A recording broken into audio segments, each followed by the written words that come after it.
ಒಂದು ಸವಾಲು ಪ್ರತಿ ಸವಾಲ್ದು ಸರ್. ಇಲ್ಲಿ ಇಲ್ಲಿ ಸರ್ 26ನೇ ತಾರೀಕು ಅವ್ರು ನಿಮ್ಮನ್ನು ಕರೆದ್ರು, 27ಕ್ಕೆ. ನಿಮಿಷ, ಇಲ್ಲಿ ಯಾವುದೇ ರೀತಿಯ ಸವಾಲು ಪ್ರತಿ ಸವಾಲಿನ ಪ್ರಶ್ನೆ ಅಲ್ಲ, ಪಂಥಾವನಾದ ಪ್ರಶ್ನೆನೂ ಅಲ್ಲ. ಈಗಾಗಲೇ ಈಗಿನ ಸರ್ಕಾರದಲ್ಲಿ ರೈತರ ಒಂದು ಅಭಿಪ್ರಾಯಗಳೇ ವಿರುದ್ಧವಾದಂಥ ರೀತಿಯಲ್ಲಿ ಏನೋ ಒಂದು ರೈತರ ಭೂಮಿಯನ್ನು ಭೂಸ್ವಾಧೀನ ಮಾಡಿ ಕೈಗಾರಿಕೆಗಳಿಗೋ ಯಾವುದಕ್ಕೋ ಮತ್ತು ಏನ ಪ್ರತಿಷ್ಠಾಪನೆ ಮಾಡಲಿಕ್ಕೋ ನಾವು ಮಾಡಬೇಕು ಅಂತ ಏನು ಹೊರಟಿದ್ದಾರೆ. ರೈತರು ಅಲ್ಲಿ 450 ದಿನಗಳಿಂದ ವಿರೋಧ ವ್ಯಕ್ತಪಡಿಸಿ ಪ್ರತಿಭಟನೆ ಮಾಡ್ತಾಯಿದ್ದಾರೆ. ಸರ್ಕಾರ ಹೇಳುತ್ತೆ 80% ಜನ ಒಪ್ಪಿದ್ದಾರೆ ಅಂತೇಳಿ, ರೈತರು ಹೇಳ್ತಾರೆ 70-80% ನಾವು ಒಪ್ಪಿಲ್ಲ ಅಂತಾರೆ. ಹಲವಾರು ರೀತಿಯ ಗೊಂದಲಗಳಿಂದ ಸೃಷ್ಟಿ ಇದೆ. ಈ ಹಿನ್ನೆಲೆಯಲ್ಲಿ ಒಂದು ಕಡೆ ಮುಖ್ಯಮಂತ್ರಿಗಳು ನನ್ನ ವಿರುದ್ಧವೇ ನಾನೇ ಇದಕ್ಕೆ ತೀರ್ಮಾನಗಳು ಮಾಡಿದ್ದು ಅಂತ ಏನು ಹೇಳ್ತಾರೆ. ಇವೆಲ್ಲ ನಿನ್ನೆ ದಿನ ಮಾಧ್ಯಮಗಳ ಮುಂದೆ ಏನೇನಾಗಿದೆ ಅಂತಕ್ಕಂಥದ್ದನ್ನು ವಿವರಣೆ ಕೊಟ್ಟಿದ್ದೇನೆ. ಮುಖ್ಯಮಂತ್ರಿಗಳು ಒಂದು ಪತ್ರ ಬರೆದರು, ಚರ್ಚೆಗೆ ವಿಧಾನಸೌಧಕ್ಕೆ ಬನ್ನಿ ಅಂತ ಹೇಳಿ. ನಾನೊಂದು ಪತ್ರ ಬರೆದಿದ್ದೇನೆ. ಇಲ್ಲಿ ವಿಧಾನಸೌಧದಲ್ಲಿ ನಾವೊಂದು 3-4 ಜನ ಕೂತು ಮಾತಾಡೋದ್ರಲ್ಲಿ ಅರ್ಥ ಇಲ್ಲ. ಅದೇನೋ ಗೊತ್ತಿಲ್ಲ, ಅವರು ಅದೇನೋ ಒಂದು ಪದ ಬಳಸಿದ್ದಾರಲ್ಲಿ. ನಿಮ್ಮ ತಂಡದ 5 ಜನರ ತಂಡವನ್ನು, ನಾನು ತಂಡ ಯಾವುದೂ ಕಟ್ಕೊಂಡಿಲ್ಲ. ತಂಡ ಬಹುಶಃ ಅವರಲ್ಲಿರ್ಬೋದು, ಆ ಅರ್ಥ ಕಟ್ಕೊಂಡಿರ್ಬೋದು. ನನಗೆ ಯಾವುದೇ ತಂಡ ಇಲ್ಲ, ಇರೋದು ನನಗೆ ಒಂದೇ ತಂಡ, ರೈತರ ಪರವಾಗಿರ್ತಕ್ಕಂಥ ತಂಡ. ಅದರಿಂದ ಇಲ್ಲಿ ನಾನು ವಿಧಾನಸೌಧದಲ್ಲಿ ಬಂದು ನಿಮ್ಮ ಜೊತೆ ಚರ್ಚೆ ಮಾಡಿದ್ರೆ ಇದಕ್ಕೆ ಯಾವುದೇ ರೀತಿಯ ಒಂದು ತಾರ್ಕಿಕ ಅಂತ್ಯ ಕಾಣಲ್ಲ. ಅಲ್ಲಿ ರೈತರ ಸಮ್ಮುಖದಲ್ಲಿ ಪಬ್ಲಿಕ್ಕು ಅವಶ್ಯಕತೆ ಇಲ್ಲ, ಯಾರು ಭೂಮಿಯನ್ನು ಕಳ್ಕೊತಾ ಇದ್ದಾರೆ, ಅದರ ಒಂದು ಈ ಯೋಜನೆ ಹಿನ್ನೆಲೆಯಲ್ಲಿ ಸಮಸ್ಯೆಗೊಳಗಾಗಿದ್ದಾರೆ, ಅವ್ರ ಜೊತೆಯಲ್ಲಿ ನೇರ ಚರ್ಚೆ ಮಾಡಿದ್ರೆ ಮುಗಿದೋಯ್ತು. ಇಲ್ಲಿ ಯಾರಿಂದ ಆಯಿತು, ಯಾಕಾಯಿತು, ಈಗ ಯಾಕೆ ಪ್ರಾರಂಭ ಆಗಿದೆ, ಇದು ಯಾವುದು ನನಗೆ ಇರ್ತಕ್ಕಂಥ ಪ್ರಮುಖವಾದಂಥ ವಿಷಯ ಅಲ್ಲ. ರೈತರು ಅಲ್ಲಿ ಭೂಮಿ ಕೊಡಲಿಕ್ಕಾಗೋದಿಲ್ಲ, ನಾವು ಒಳ್ಳೆಯ ಬದುಕನ್ನು ಕಾಣ್ತಾ ಇದ್ದೇವೆ, ಬೀದಿ ತಗೊಂಡೋಗ್ತಕ್ಕಂಥ ಕಾರ್ಯಕ್ರಮ ಏನಿದೆ ಇದಕ್ಕೆ ನಮ್ಗೆ ಒಪ್ಪಿಗೆ ಇಲ್ಲ ಅನ್ನೋದನ್ನು ಹೇಳಿದ್ದಾರೆ. ಅದರ ಪರವಾಗಿ, ರೈತರ ಪರವಾಗಿ ಧ್ವನಿ ಎತ್ತಿದ್ದೀನಿ. ಇಲ್ಲಿ ಯಾವುದೋ ಪ್ರತಿಷ್ಠಿತೆಗೆ ಇಲ್ಲ ಯಾರಿಗೋ ಹೆಸರನ್ನ ಹಾಳು ಮಾಡಬೇಕು ಅಂತಕ್ಕಂಥದ್ದು ಇಲ್ಲ. ಸರ್ಕಾರ ಇದ್ರ ಬಗ್ಗೆ ತೀರ್ಮಾನ ಮಾಡ್ಕೊಳ್ಳಿ. ನಿರೀಕ್ಷೆ ಇದೆ ಸರ್. ಓಕೆ, ನೀವು ವಾಪಸ್ಸು ಹೇಳ್ರು ಅಂತ ನೋಡೋಣ, ಪತ್ರ ಬರೆದಿದ್ದೇನೆ, ಅದಕ್ಕೆ ಅವ್ರೇನು ಉತ್ತರ ಕೊಡ್ತಾರೆ ನೋಡೋಣ. ಸರ್, ಈಗ 26 ನೀವು ಓಕೆನಾ ಸರ್? ಕಾರ್ಯಕ್ರಮ 26 ಈಗಾಗಲೇ 1 ತಿಂಗಳ ಹಿಂದೆ 3 ಕಾರ್ಯಕ್ರಮಗಳಿದೆ ನನಗೆ. 3 ಕಾರ್ಯಕ್ರಮ ಅಂದರೆ ಒಂದು ಕಡೆ ಇಲ್ಲ, ಒಂದು ತಾಲೂಕಿನಲ್ಲೋ ಇಲ್ಲ ಒಂದು ಸ್ಥಳದಲ್ಲೋ ಅಲ್ಲ.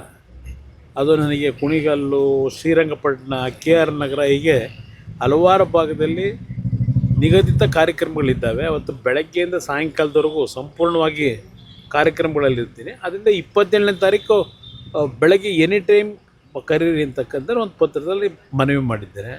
ಆ ಮನವಿಗೆ ಏನು ಪುರಸ್ಕಾರ ಮಾಡ್ತಾರೋ ಏನು ಮಾಡ್ತಾರೋ ನೋಡೋಣ. ಸರ್, ನಿನ್ನೆ ಆದಿಚುಂಚನಗಿರಿ ಶ್ರೀಗಳನ್ನು ಕೂಡ ರಾತ್ರಿ ಭೇಟಿ ಯಾರು ಬೇಕಾದರೂ ಹೋಗ್ಬೋದು. ಅಲ್ಲೇನಾದರೂ ಈಗ ಅವರು ಧರ್ಮಗುರುಗಳು, ಅವರನ್ನು ಭೇಟಿ ಮಾಡ್ತಕ್ಕಂಥದ್ದಕ್ಕೆ ವಿಶೇಷವಾದಂಥ ಅರ್ಥ ಕಲ್ಪಿಸತಕ್ಕಂಥದ್ದು ಅವಶ್ಯಕತೆ ಇಲ್ಲ. ಮುಖ್ಯಮಂತ್ರಿಗಳಾದಮೇಲೆ ಅವ್ರನ್ನ ಭೇಟಿ ಮಾಡಲಿಕ್ಕಾಗಿರಲಿಲ್ಲ. ಆ ಹಿನ್ನೆಲೆಯಲ್ಲಿ ಅವರೆಲ್ಲ ಹೋಗಿದ್ದೇವೆ ಅನ್ನೋದನ್ನು ಹೇಳಿದ್ದಾರೆ. ಏನು ರಾಜಕೀಯ ಮಾತಾಡಿಲ್ಲ ಅಂತಕ್ಕಂಥದ್ದು ಹೇಳಿದ್ದಾರೆ ಹಲವಾರು ಅಲ್ಲಿ ಹೋದಂಥವ್ರ ಜೊತೆಯಲ್ಲಿ. ಅದಕ್ಕೆ ಹೆಚ್ಚಿನ ಪ್ರಾಶಸ್ತ್ಯ ಕೊಡಬೇಕಾಗಿಲ್ಲ. ಸಮಯ ಕೊಡದೆ ಹೋದ್ರೆ ನೀವೇನಾದರೂ ಬೈರಮಂಗಲಕ್ಕೆ ಹೋಗ್ತೀರಾ? ರೈತರ ಇಲ್ಲ, ನಾನೀಗಾಗಲೇ ಹಲವಾರು ಬಾರಿ ಹೋಗಿದ್ದೀನಿ, ಬೈರಮಂಗಲಕ್ಕೆ ಹಲವಾರು ಬಾರಿ ಹೋಗಿದ್ದೀನಿ. ಈಗಾಗಲೇ ಆ ರೈತರ ಒಂದು ಹೋರಾಟ ಏನಿದೆ, ಆ ರೈತರನ್ನ ಉಳಿಸ್ತಕ್ಕಂಥ ದೃಷ್ಟಿಯಿಂದ ಕಾನೂನು ವ್ಯಾಪ್ತಿ ಒಳಗೆ ನಾನು ಏನು ಅವ್ರಿಗೆ ಸಹಕಾರ ಕೊಟ್ಟು ಇವತ್ತು ಈ ಒಂದು ಸಂವಿಧಾನದ ವ್ಯವಸ್ಥೆಯಲ್ಲಿ ಅಂತಿಮವಾಗಿ ನಿರ್ಣಯ ಮಾಡ್ತಕ್ಕಂಥದ್ದು ನ್ಯಾಯಾಲಯದ ಮುಂದೆ ಈ ಒಂದು ವಿಷಯವನ್ನು ತೆಗೆದುಕೊಂಡು ಹೋಗ್ತಕ್ಕಂಥ ನಿಟ್ಟಲ್ಲಿ ಅವ್ರಿಗೇನು ನನ್ನಿಂದ ಸಹಕಾರ ಆಗಬೇಕು ಆ ಒಂದು ಕೆಲಸದಲ್ಲಿ, ಅದಕ್ಕೆ ನಾನು ಬೆಂಬಲ ಕೊಡ್ತೀನಿ. ನಮ್ಮ ರೈತರಿಗೆ ಕುಮಾರಸ್ವಾಮಿ ಅವರು ಬರಲ್ಲ ಅನ್ನೋ ಕಾರಣಕ್ಕೆ ಅಂತ ಅಲ್ಲ, ಅಸಲು ಕರೆದಿರ್ತಕ್ಕಂಥದ್ದೇ ಅದರಲ್ಲಿ ಒಂದು ರೀತಿ ಕರೆದಾಗೂ ಇರಬೇಕು, ಅದು ಆಗದೇ ಇರ್ತಕ್ಕಂಥ ರೀತಿಯಲ್ಲೂ ಆಗಬೇಕು ಅನ್ನೋದು ಅವ್ರ ಅಭಿಪ್ರಾಯ ಇದೆ. ಇಲ್ಲಿ ಪ್ರಶ್ನೆ, ಯಾರು ಈ ಸಮಸ್ಯೆಗೆ ಒಳಗಾಗಿದ್ದಾರೆ ಅವ್ರನ್ನ ಹೊರತುಪಡಿಸಿ ನಾವು ಕೂತು ಮಾತಾಡೋದೇನಿದೆ. ಈಗ ನನ್ನ ನಡುವೆ ಅವರ ನಡುವೆ ಏನು ಯಾವುದೇ ರೀತಿಯ ಇಲ್ಲಿ ಪ್ರತಿಷ್ಠೆ ಏನಿಲ್ಲ. ನನಗೆ ಇಲ್ಲಿರ್ತಕ್ಕಂಥದ್ದು ರೈತರ ಸಮಸ್ಯೆ ಪರಿಹಾರ. ಅದಕ್ಕೆ ಸರ್ಕಾರ ಸಮ್ಮತ ವ್ಯಕ್ತಪಡಿಸಿದ್ರೆ ಮುಗಿದೋಯ್ತು, ಅದನ್ನು 10 ನಿಮಿಷದ ಕೆಲಸ. ಈಗ ಅಲ್ಲೇ ಮಾಡಬೇಕಾ?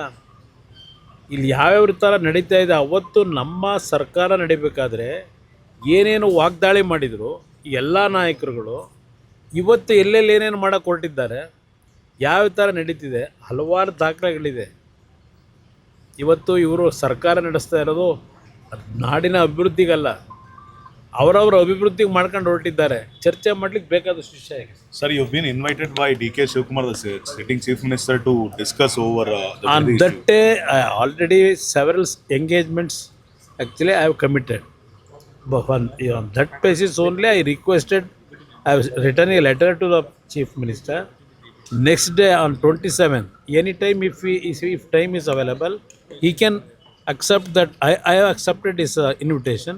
I also requested for defer that time to 27th. He's also requested you to bring a team of 5 members along with No, you. it is not necessary. This is the question of farmers who are losing their land. From last 450 days, they are protesting in Bairmangala. This is the issue of farming community, not individual or any 5 members from my team. Sir, what if the dates doesn't coincide, sir? Will you give another date or No, will you invite anytime I am ready. Other than 26th, anytime you can call. Done, sir. No, I don't want to go to Vidhan Soda in front of the persons who have losing their lands. There we have to discuss. Done, sir. ಹೆಚ್ಚಿನ ವಿಡಿಯೋಗಳಿಗೆ ಪ್ರತಿಧ್ವನಿ YouTube channel subscribe ಮಾಡಿ, bell icon click ಮಾಡಿ.